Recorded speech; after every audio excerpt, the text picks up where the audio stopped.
नमस्कार विद्यार्थी मित्रांनो, मी सोमेश्वर डोंगरे तुमचं नोकरी सोमेश्वर या यूट्यूब चॅनलवर स्वागत करतो। तर मित्रांनो, आताच्या व्हिडिओमध्ये आपण वन विभाग भरती 2026 तर याबाबतची महत्त्वपूर्ण आणि महत्त्वाची माहिती या व्हिडिओमध्ये पाहणार आहोत। तर यासाठी तुम्ही हा व्हिडिओ शेवटपर्यंत पाहायचा आणि चॅनलवर नवीन असेल चॅनलला सबस्क्राईब करायला विसरू नका। तर मित्रांनो, यावर्षी वन विभागामध्ये गट क आणि गट ड ही पदे भरल्या जाणार आहे आणि या भरतीबाबत बैठक घेण्यात आलेली आहे।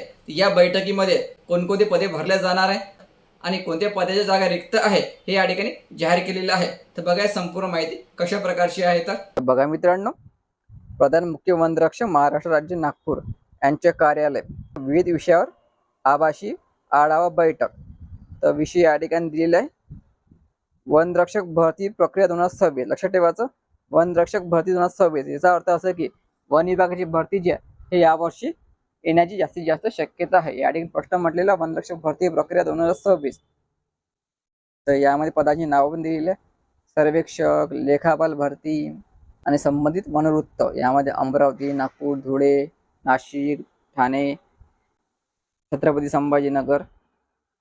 तर बघा, वन भरती प्रक्रिया 2026 अनुषंगाने मागणी पत्र या कार्यालयास सादर करणे। तर बघा मित्रांनो, या ठिकाणी संवर्गाचे नाव दिलेले आहे, तुम्ही चेक करू शकता। वनरक्षक, सर्वेक्षक, गृहप्रमुख, ट्रक चालक, पशुपरिचर, तसेच या ठिकाणी खलाशी, पहारेकरी, शिपाई यासारख्या वेगवेगळ्या पदांचा समावेश असणार। यामध्ये गट क आणि गट ड हे दोन्ही पदे भरल्या जाणार आहे। तर या ठिकाणी काही जागेची माहिती प्राप्त झालेली आहे आणि काही जागेची माहिती अप्राप्त आहे। तुम्ही या ठिकाणी चेक करू शकता प्राप्त कोणते आहे। तर नागपूरमध्ये वनरक्षक जागा प्राप्त झालेली आहे 134 जागा।